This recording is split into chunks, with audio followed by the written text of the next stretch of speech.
เป็นว่าเดี๋ยวฮื้อน้องนัดเช็คโปรแกรมฮื้อแหมกำเนอร์เฮว่าขอบคุณมากๆนะ106.50นี่ก็ได้ยินละเนาะส่วนคลื่นสีขาวนี่ถ้าลิงได้นี่มันก็จะนะไปไก่ยาฮื้อสถาตังละปูนจังใหม่เมืองฝงเมืองฝางอย่างนี้นะเวียงป่าเป้าได้ยินกันโมดก็ต้องขอสุมาภัยแต่ว่านี่ก็ไม่ได้ออกรายการสกรรมตั้งใจจัดเดียเตรียมข้อมูลจะมาอู้เวลา6 โมงถึง2 ทุ่มเป็นวัดกัดดังเนาะอาตมานี่มันไข่แป้อากาศไปหน่อยหนึ่งนะฮอดนักนี่มาไข่ได้นะเป็นวัดน้ำมูกไหลเก่งบาทจะออกอาการแล้วสถานจะลำคาญเสียงเอานะเจริญพรยายพรเจริญพรอันนี้ขึ้นวัดไฟหินได้ยินแล้วเนาะเปิดให้จะลิงก์กับ Facebook เนาะสัญญาณดีแล้วเนาะขอบคุณหลายเนอะที่โทรมาบอกกันนะสาธุเจริญพรไม่อ้อยเจริญพรเนอะการนมัสการเจ้าแม่บันมอชัดเจนดีขนาดเลยเจ้าขอบคุณมากผมมีเสียงสักอย่างนะเจ้ารบกวนเลยขอบคุณหลายๆเหมือนไหนได้ยินกันเดียวนะโอเคท่านสมศักดิ์ไปย้ำได้ยังก็ท่านสมศักดิ์ตะกี้มันพูดไปย้ำได้พูดไปเหี่ยกะหมดเวลาเปิ่นพอดีกะเขากระตัดสายเปิ่นละกะแม่จำเจียงมาได้แม่รู้ปัญหายายน้อยแต่ถูกอย่างไหนอันนี้ท่านอย่างนี้มาเดียวนี้นะยายน้อยมาพูดว่างว่าอันตนี้ก็ได้โอ้รู้มาเจ้ามันได้ยินเสียงกันเมินแล้วลืมไปแล้วเนาะชัดเจนดีเดี๋ยวต้องลงโทษนั้นเอาข้าวต้มขนมมาไอ้นี่นะมาเอาข้าวต้มขนมมาแก้ตัวด้วยกะจำเสียงกันมาได้อ่ะเนาะอันละขอบคุณเนอะไม่อ้อยเจริญพรสาธุเอาละสถาบโทรมาบอกว่าสัญญาณดีแล้วส่วนตังเชียงใหม่ได้เปิดฟังขึ้นวัดฝ่ายหินก็น่าจะลิงก์กับ Facebook ไล่ขออนุโมทนาขอบพระคุณอาจารย์พระครูสมุวิศวัตรวรกิจโจเจ้าวัดฝ่ายหินในการสถานีเนาะที่เปิดได้เมตตาลิงก์รายการศิริธรรมกำเมืองเนอะครับ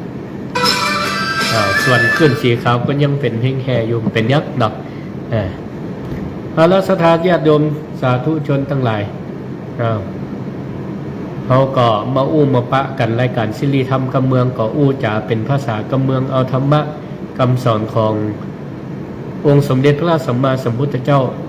มาอู้มาจ๋าเพื่อพัฒนาจิตพัฒนาใจของเขาในชีวิตประจำวันเพื่อได้คุณงามความดีเพื่อได้คุณธรรมเกิดขึ้นกับตัวเขาก่อนจะพัฒนาอย่างอื่นใดเป็นว่าเพื่อพัฒนาตัวเขาก่อนพัฒนาคือมันได้สมบัติทั้ง2 ประการเนาะคืออัตตหิตสมบัติก็คือประโยชน์ส่วนตนเพื่อได้เกิดคุณสมบัติส่วนตนและก็ปรหิตปฏิบัติ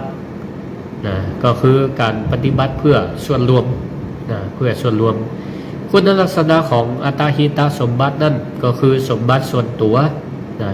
ที่มันเกิดจากการฝึกฝนอบรมตัวเก่าถ้าเป็นระดับเราอ่อนเยาวชนก็ฝึกด้วยการศึกษาตามระบบบอกว่าจะเป็นศึกษาในระบบก็คือเรียนตั้งแต่ประถมมัธยมอุดมศึกษาหรือห้องก็นอกระบบเป็นห้องว่าการศึกษาตามอัธยาศัยเพราะบริบทข้อจำกัดของแต่ละท่านอาจจะเหมือนกันเนาะเดี๋ยวกับเด้อเจริญพรแม่น้อย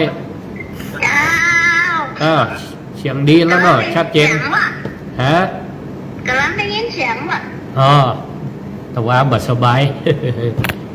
วันนี้หายแล้วบ่เป็นบัดก็ยัง นี่อยู่กัดดังน้อยอยู่นะ โอ้มันกินน้ำคุณน้ำชาเนอะ ได้ขอบ ติด คุ เตี ณ ยงแค่น้อย ยังแควนละขอบ แล้วก็อันนี้ก็เอายาอันมาผ้าทลายโจรที่เป็นแผงเนอะ ได้เลย แม่ก็กินนั่นละกูเนี่ย ขอบคุณได้เด็ดทำตาม แต่ท่านแหละเป็นห่วงมาละได้นี้ท่านสมชาติว่าท่านมาสบาย แม่นละแต่ว่าแม่แล้วก็ตั้งใจจะออกจะเดียมันเป็นวัดกัดดังเสียงมันมาออก มันเดียวยังมาหายได้นี้ทุกท่านนั่นน่ะเสียงกัดดังอยู่ ขอ เปิดพัดลมก่อนอ่ะ พัดลมเปิดแอร์ ช่างเน็ตอยู่น้อย สำเร็จชี้ห้อนมาได้ห้อนมาได้ ตัวนะ สาธุขอบคุณเด้อแม่เจริญพร ตัวดี เจริญพร ๆถ้ามันหาย สาธุขอบคุณเด้อเจริญพรแม่นิตยาเจริญพร เจ้าแม่ก็จำเสียงมาได้แล้วเนอะ จำเสียงมาได้ละเหมือนแกลำไปล่ะ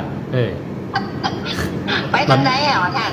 แต่ว่านี่อันตั้งใจจะอ้องมันเป็นวัดกัดดังเสียงมันมาได้เสียงกัดดังในอู้หมู่มวลเดี๋ยวสถาจะลำคาญเลยบ่ได้ออกวางนี่ขันตั้งบ่เติงตั้งมาถึงขันตั้งบ่เติงวันนั้นพระบาตีอันหลวงพ่อดำกับหมาจะกำกันติดประชุมบ่ได้ไปสักกรรมประชุมวัดคำนั่นน่ะติดกับหมาแม่นละอย่าปั่นแก้ววันคุณนะใช่มาเดี๋ยวนะไม่เปลี่ยนในก็วันอันนั้นก็วันดอกเปล่าแม่นละเจ้ามีนัดกับเขาไว้วันนั้นเสียดายกับบ่ได้ไปฟังสักกรรมโอกาสหน้าเนาะโอกาสหน้าขอบคุณมากแม่เจริญพรเอาละขอบคุณสถาติเป็นห่วงเป็นหาว่าหายหน้าหายตาหายเสียงไปเมินวันนี้ก็ได้มาอูมาจามาพมมาพากันเนาะก็มาอูเกี่ยวกับประโยชน์ส่วนตนด้วยกันดูพอเนื้อพอตัวพูดจักตัวเก่าเนาะพูดจักด้วยการพูดอารมณ์ของตัวเก่าได้นี่ก็ถือว่าเป็นการปฏิบัติเพื่อสมบัติเพื่อตัวเองผู้ทุกขณะคิดว่าตอนนี้เขาอารมณ์เป็นจะได้เนี่ยสำคัญเนาะอารมณ์ดีอารมณ์ให้อารมณ์งุดงิดถ้าผู้ได้มันจะดักได้ภาษาธรรมะนาวาปนว่าทักอารมณ์ตักอารมณ์ได้นี่ถือว่าสุดยอดนะสัทธาญาณโยมทั้งหลายถือว่าท่านทั้งหลายได้ปฏิบัติทำคู่ตัวเก่าได้ปัญห้องไหวเห็นตามความเป็นจริงของตัวเก่าแต่ถ้าไผ่ตักอารมณ์ตัวเก่ามาได้นี่ก็มันก็จะเลยเถิดไปก็ฟุ้งซ่านปรุงแต่งอารมณ์ไปตามกระแสตีเข้ามากระทบบางเถื่อสิ่งที่ยั่วยุทำเพื่อเขาอยากมีอยากได้อยากเป็นก็ปรุงแต่งเพื่อเขาใครมีใครได้ใครเป็นมันก็ปาอารมณ์ไปตักอารมณ์ประตันหรือบางห้องโคดไปตามสิ่งที่เข้ามาปรุงแต่งเสียงคนเราน่าจะควรกล้าเป็นว่าเพื่อเขาว่าเพื่อหรือบอกคู่หรือว่าแต่มาแต่บอกคู่แต่เขาเอามาปรุงแต่งคิดว่าเป็นว่าเพื่อเขาเนี่ยมันก็ปรุงคืออารมณ์ของเขาเนี่ยมันก็โคดตักอารมณ์บัดนั้นก็กลายเป็นว่าปรุงแต่งส่งเสริมอารมณ์ไปแหมเนาะด้วยกายด้วยวาจาด้วยใจทำเป็นอกุศลจิตอกุศลกรรมไปโดยอย่างนี้เป็นต้นอันนี้บนห้องว่าการที่เขาปล่อยกระแสไปตามอารมณ์แต่ถ้าเขาพูดจักตักอารมณ์ได้ก็ถือว่าเป็นการฝึกจิตของเขาพัฒนาตัวเก่าคือมันได้อัตตาหิตสมบัติอย่างนี้ส่วนปละหิตปฏิบัติก็คือสมบัติแห่งอย่างหนึ่งก็คือผู้ที่เมื่อได้ประพฤติตนฝึกตนแล้วคือเป็นคนดีมีคุณธรรมเขาก็สามารถปฏิบัติต่อผู้อื่นที่รอบข้างเขาได้ เพราะว่าจะที่มีครอบครัวก็สามารถปฏิบัติต่อสามีภรรยาลูกเต้าหลานเหลนคือ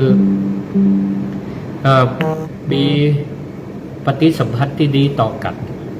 ทำความดีต่อกันด้วยกันโอ้ดีทำดีคิดดีต่อกันได้เนาะ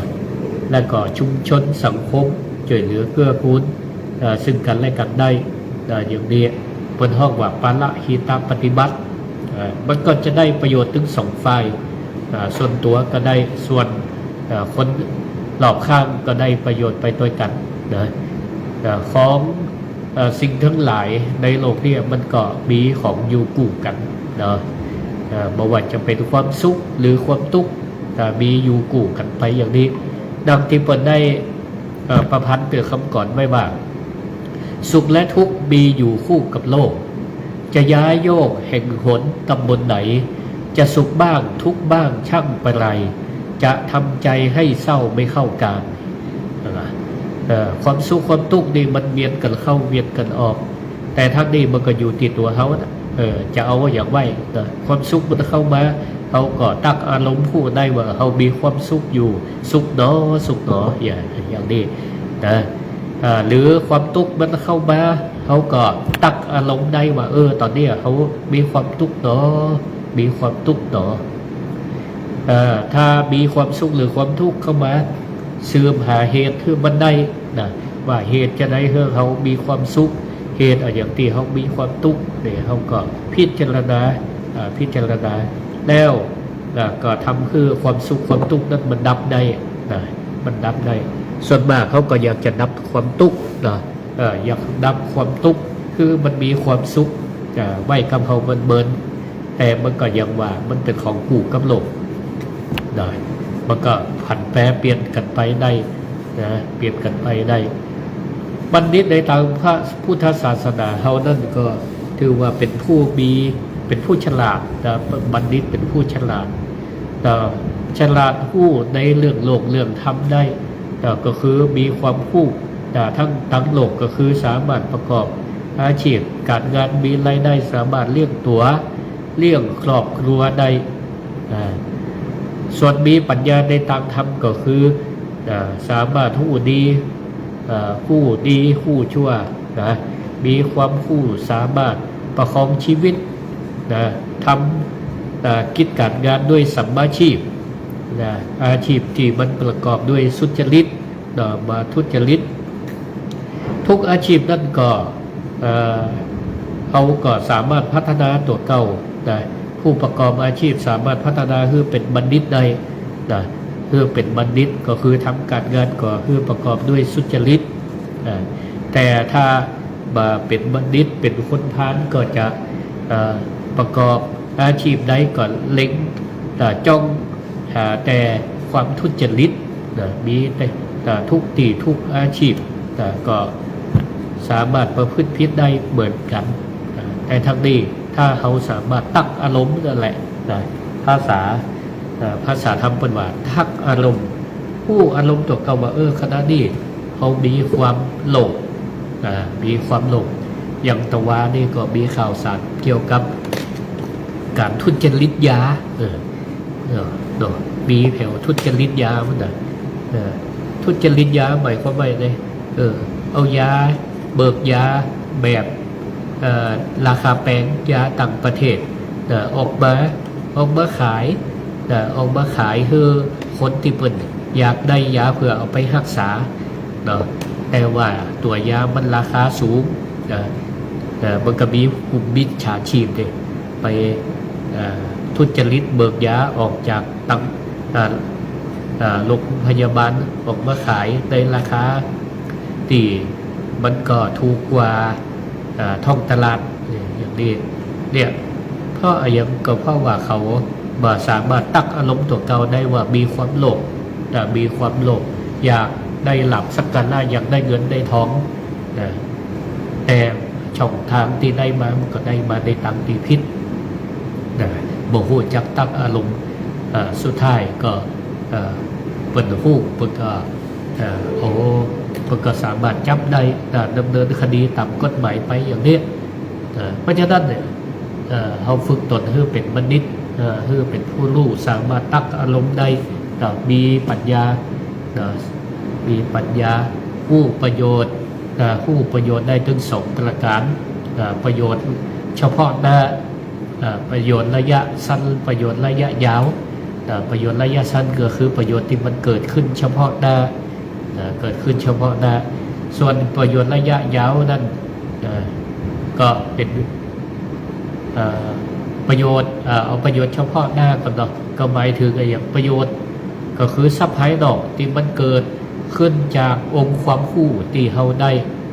ในการประกอบอาชีพที่ศรัทธาผู้เป็นพ่อเป็นแม่เป็นส่งเสริมเพื่อลูกเต้าเราหลานได้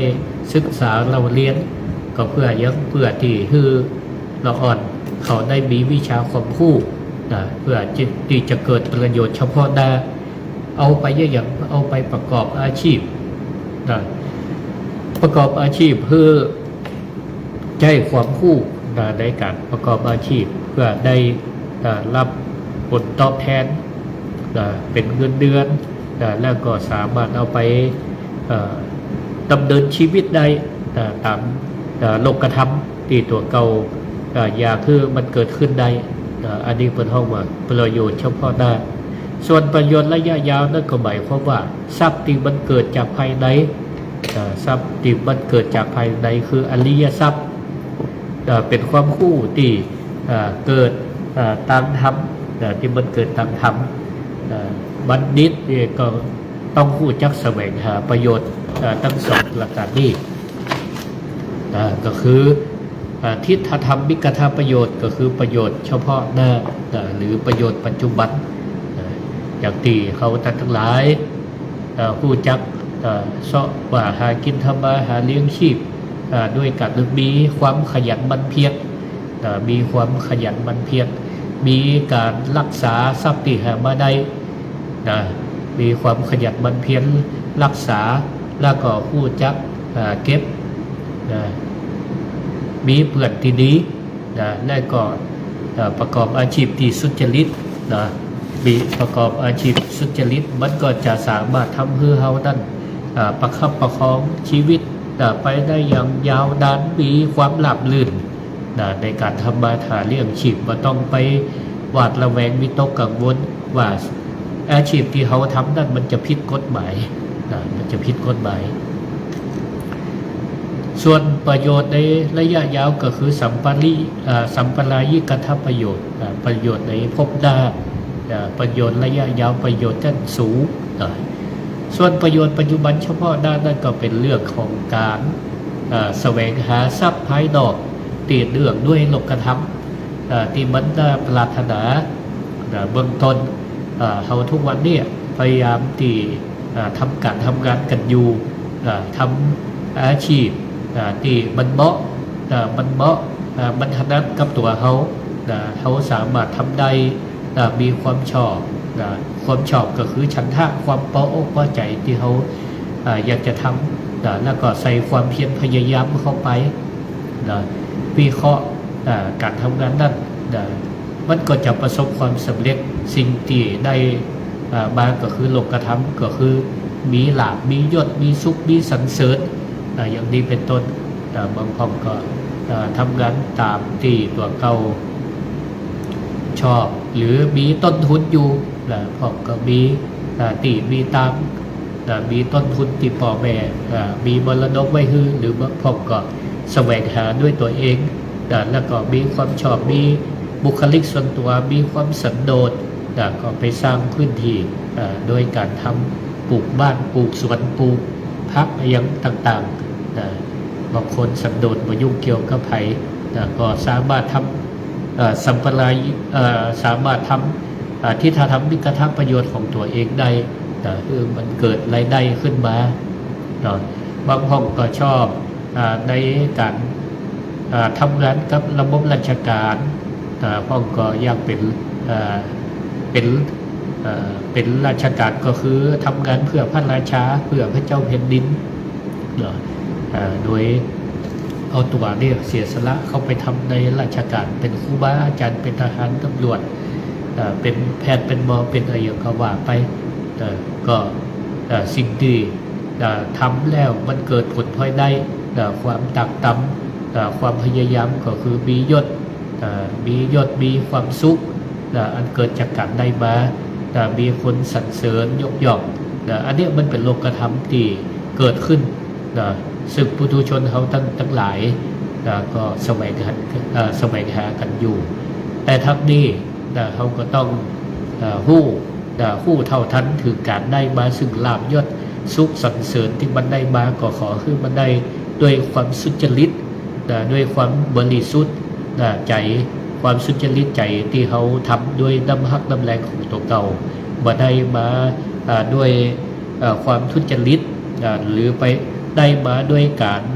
ไปสร้างความเดือดร้อนเพื่อกับคนอื่นอย่างนี้มันก็เป็นสิ่งที่ได้มาแล้วมันอยู่บนพื้นฐานของความทุกข์ของคนอื่นเขาก็มาได้ความสรรเสริญจากคนทั้งหลายส่วนประโยชน์ระยะยาวเรียกว่าสัมปทานหรือสมบัติถึง4อย่างนะประโยชน์ระยะยาวศรัทธาสัมปทาก็คือสมบัติมีความศรัทธาก็หมายถึงศรัทธาก็คือความเชื่อมีความเชื่อ2ศีลสัมปทาสมบัติคือศีล3จาคะสัมปทาสมบัติคือจาคะ4ปัญญาสัมปทาสมบัติคือปัญญาแต่ละข้อหมายความว่าจะได้ก็หมายความว่าสมบัติคือข้อที่1ก็คือศรัทธาสัมปทาสมบัติคือศรัทธานั่น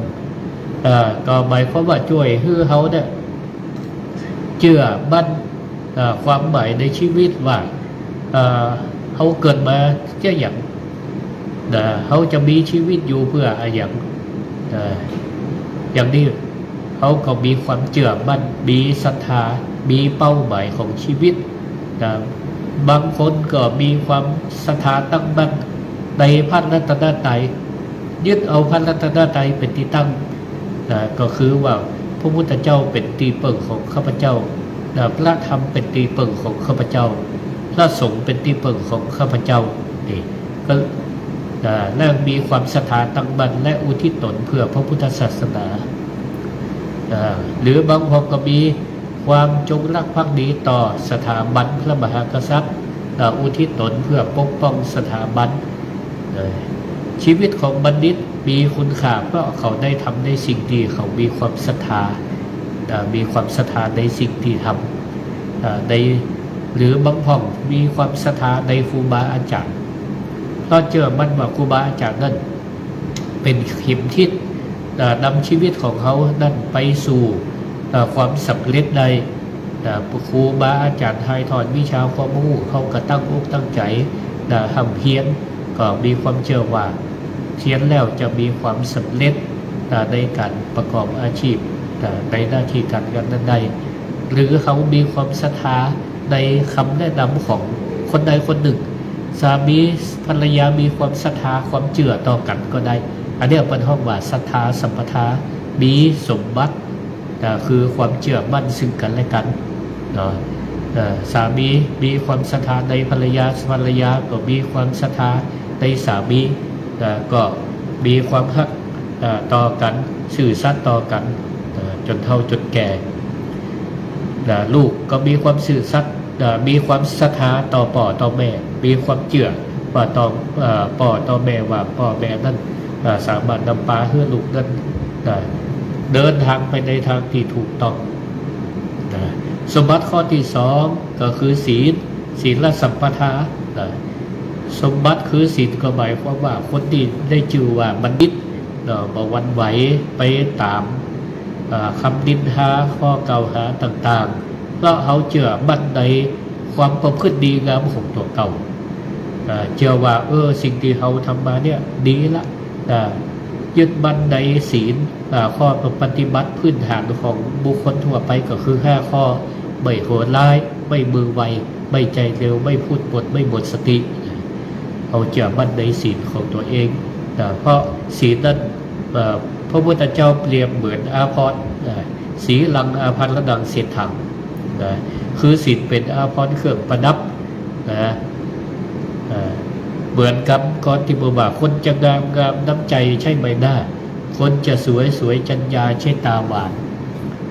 คนจะแก่แก่ความรู้ใช่อยู่นานคนจะรวยรวยสินทานใช่บ้านโตคนรวยนี่เป็นว่ารวยสินรวยทานนะฮะมีสินประจำตัวนะแล้วก็เป็นคนแบ่งปันมีเมื่อก่อนส่งผลเพื่อได้สมบัติข้อที่3ก็คือจาคะสัมปทาก็คือสมบัติคือการเสียสละแบ่งปันคนเฮาอยู่ด้วยกันก็ต้องมีน้ำจิตน้ำใจเสียสละต่อกันและกันเสียสละเพื่อผู้อื่นนะสิ่งที่เฮาได้แบ่งปันไปเนี่ยมันสูญเปล่าสถานญาติโยมทั้งหลายลองพิจารณาพอนะอย่างที่กรรมครูบาอาจารย์เพิ่นเคยสอนยิ่งให้ยิ่งได้ยิ่งให้ยิ่งมีนะใครที่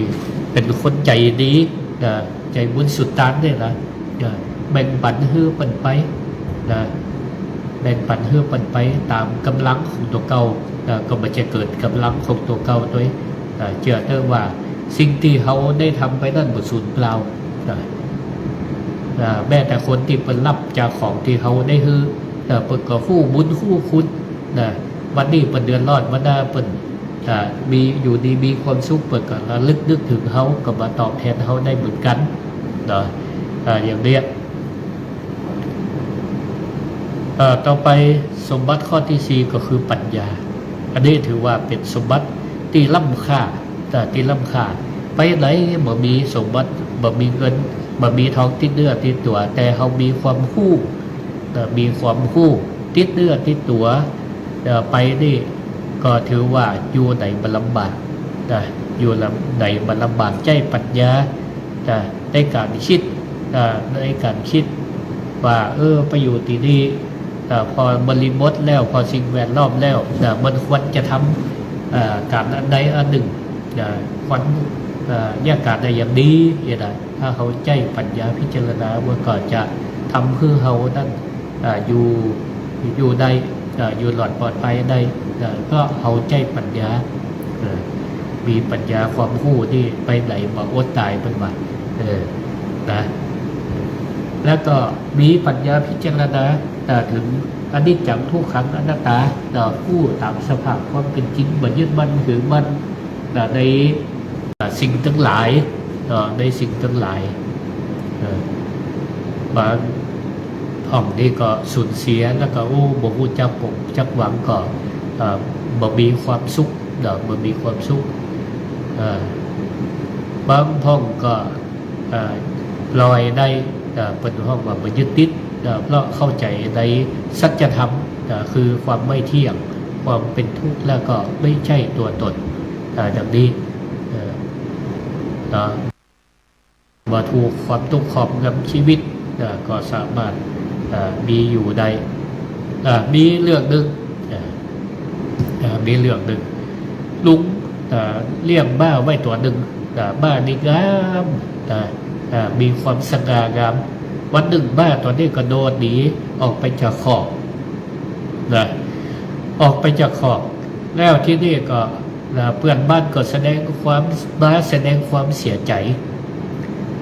แต่ลุงก็ตอบทุกคนไปว่ามันอายังก็มาแน่บ่มีอายังแน่นอนบ่มีอายังแน่นอนเดี๋ยวกันเด้อ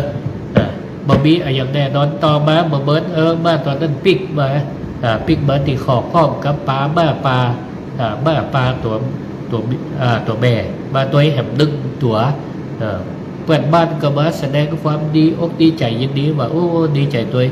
ที่ได้มาปิกมาไปพอได้มาเพิ่มแหมตัวหนึ่งลุงก็ตอบว่ามันก็มาแน่อายังก็มาแน่อันนี้จังเพราะลุงเข้าใจต่อมาเบิดก็ปรากฏว่าลูกชายของลุงขี่ม้าปลาซึ่งบ้า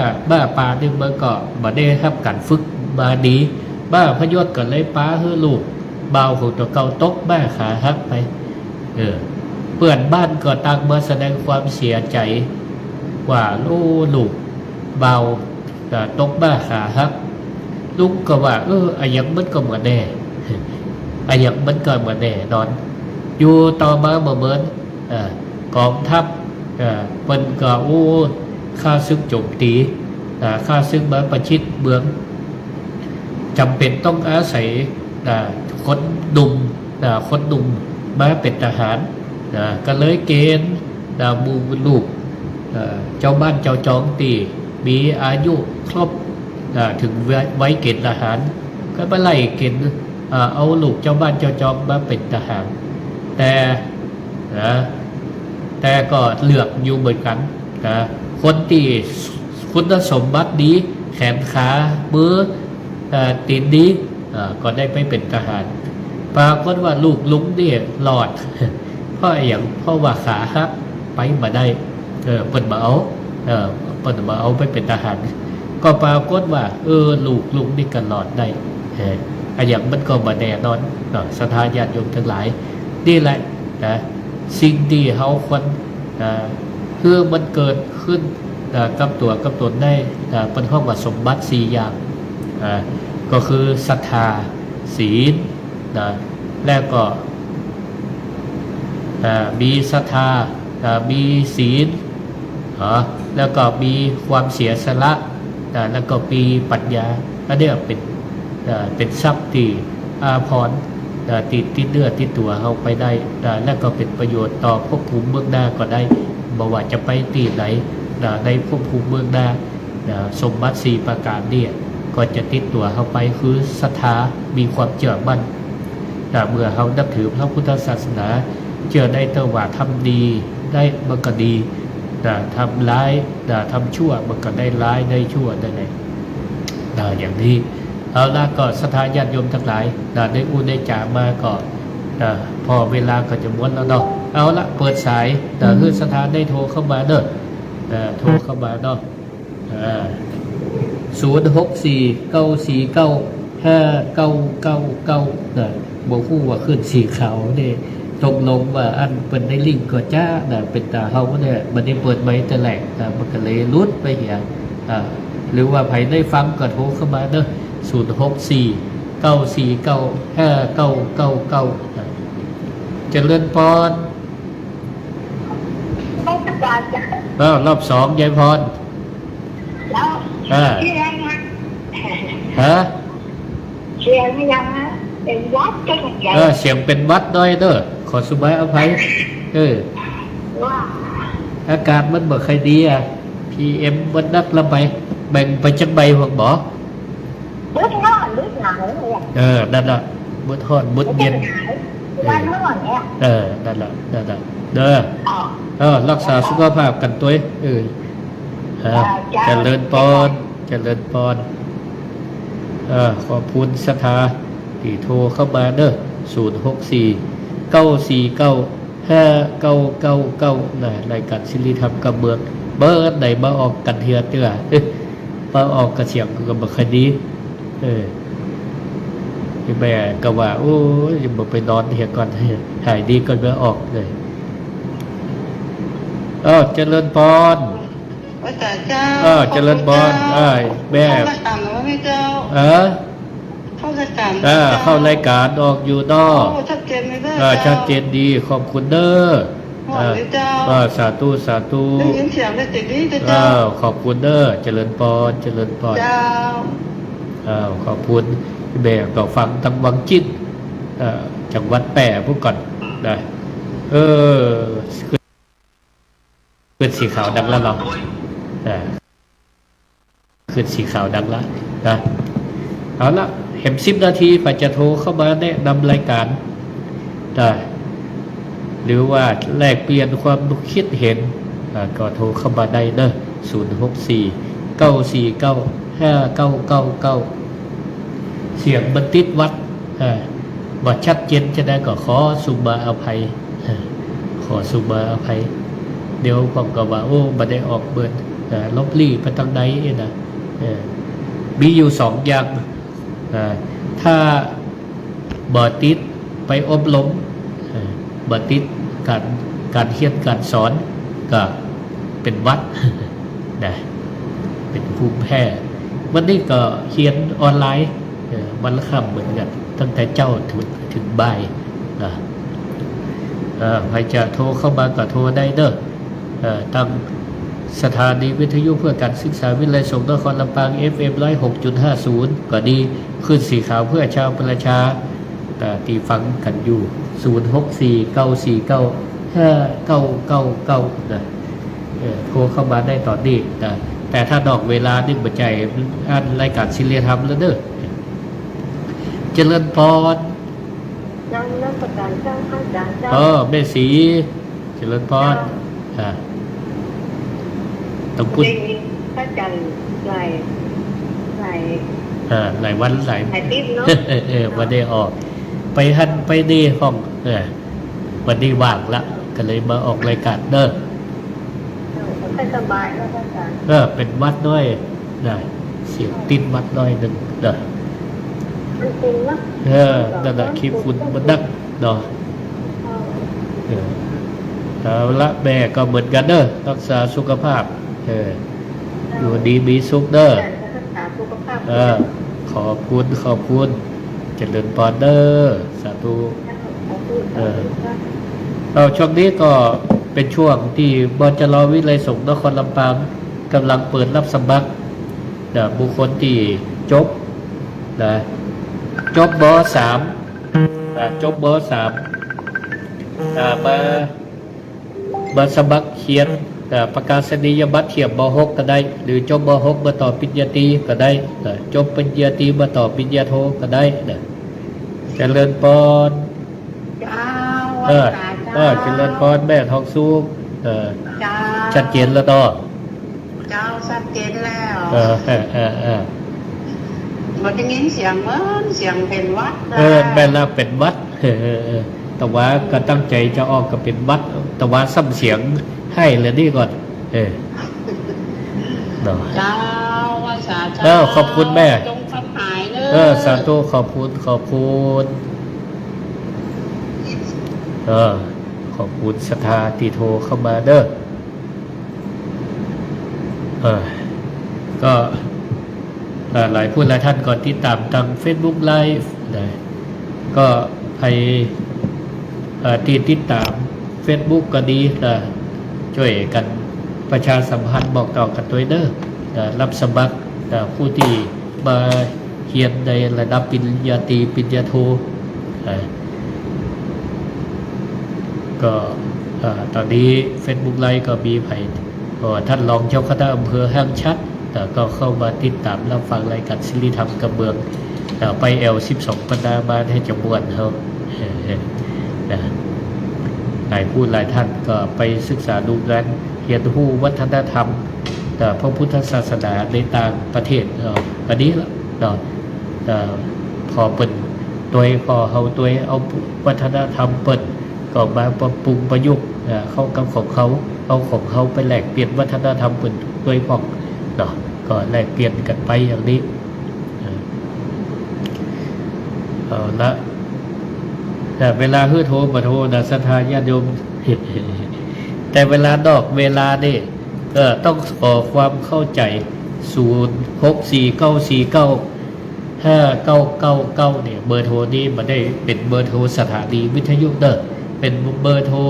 ของพ่อครูศิริธรรมบัณฑิตก็เปิดโอกาสให้ศรัทธาโทรเข้ามาในรายการส่วนนอกรายการนั้นบางห้องก็ตั้งใจจะโทรไปหาครูบาอาจารย์ที่กำลังออกรายการอยู่ก็คิดว่าเบอร์นี่มันจดจำได้คิดว่ามันเป็นเบอร์สถานีอย่างบัจจัยสักคำเด้อก็ถ้าดาวฟังดีๆนะว่า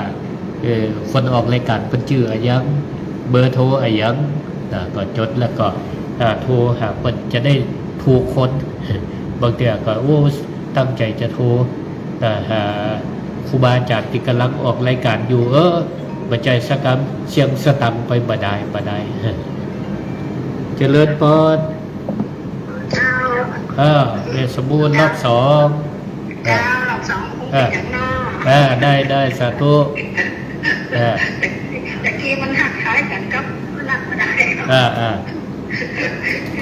มันรักษาตัวเขาเลยนะเจ้าสาธุต้องลองเป็นเข้ามาเป็นละลองเรียนดี ที่มันมีหลากสีนั่นจะสั่งหน่วยมันนี้อยู่นะแต่ อ๋อ ไม่ได้ การสาธุ มีติดปูขังประวัติ เดี๋ยวมีโอกาสไปพอคือดอกได้ จากการแม่มาได้ข้อของเทียนนะ เป็นยังไว้หน้าฝนก็ได้เด้อ เจ้าเจ้า สาธุขอบคุณเด้อเจริญพรเจริญพร เจ้านมัสการ แม่บัวเย็นเนาะสาธุ แม่กำลังหายนี่เป็นวัดนะ อย่างเดียวกันเหรอ ยังหมูนี่ อย่างเดียวกันนะแม่บัวเย็นหายตัวเจ้าเป็นต่อเออ มันจะเป็นมาคำเดียวนะ เนาะ พูดแล้วเนอะที่ไปจะไปดำหัวจะไปเจอกัน สาธุเนอะจะได้ก็เอื้อนล่วงหน้าก่อนนะ เจ้า หัวมาบุปะกันขอบคุณเด้อเจริญพรอยู่ดีมีสุข เจ้าสาธุเจ้า ขอบคุณนักหลายๆสถาตีฟังรายการศิริธรรมกำเมืองลำปูนเชียงใหม่มีก็จะสีเงียบๆก็ช่วงนี้อาจารย์พระมหาสมชาติประกอบกำลังเดินธรรมยาตราอยู่กันนะทางเมืองน่านเมืองกะหาช่วงนี้อยู่ถวายกำลังใจเปิดมีความวิริยะอุตสาหะเนาะในการเดินธรรมยาตราถวายกำลังใจเจริญพรแม่แก้ว เจ้าแม่หายไปที่ไหนเนี่ยหวังมาไม่ออกแบบไหน บุดพดไปเหนือบุดพดไปใต้ หลายตีบางทีมันตั้งวันออกรายการไม่ได้ออกสักคำแต่ว่าตั้งใจจะออกเป็นวัดไปเหียกันดังเสียงมาได้ มันกลับไปด้วยกัน มันอย่างว่านะอาการบ่ค่อยดีเป็นภูมิแพ้จะมาคุ้มแผ่มัน เดี๋ยวมันเป็นบึดจะเป็นก็เป็นแล้วดอก นั่นแหละมันเลยเป็นมันก็เป็นนะมันยังมาอาการเดียวพื้นถอนพื้นหนาวเนาะ แม่แก้วก็ดูแลตัวเก่าด้วยนะเด้อ เจ้าแม่กันเนอะ สาธุ กับแม่กันทั้งการหัวพร้อม อันนี้เปิดพัดลมดอกโค้ๆเนี่ย เปิดต่อพัดลมนี่เดี๋ยว ต่อ นี้ พัดลมห้อง มาจู้ว่าเปิดแอร์ได้เสียงมันบอกเฮ้ นี่มันจะติดรถแอร์ใช้กับพัดลมอย่างเดียว ดีสาธุเนอะขอบคุณแม่แก้ว เจ้า เจริญพรสาธุ เจ้า ขอบคุณทุกสายเนาะที่โทรเข้ามา064-949-5999เดี๋ยวก็จะได้ปิกวัดปิกวาตอนนี้ออกอยู่ที่ห้องทำงานที่วิไลสงฆ์นครลำปางนะพอดีก็จะปิกวัดไปออกรายการที่วัดกับบตันนะเพราะเวลา4 โมงถึง 5 โมงนะไปจะปิกเนอร์ก็วิดหวังกว่ามันติดไฟแดงนะก็เลยออกรายการกันเหียนที่นี่นะก็เดี๋ยวก่อยปิกวัดคำน้อยหนึ่งเอาละก็ขอลวดลาสถาญาติโยมไว้เพียงเท่านี้เนอะขอขอบคุณที่ได้ติดตามรับฟังรายการศิริธรรมกำเมืองโดยพระครูศิริธรรมบัณฑิตโอกาสหน้าเฮาก็มาป้ากันแฮมขอให้อยู่ดีมีสุขมั่งมีสีสุขสม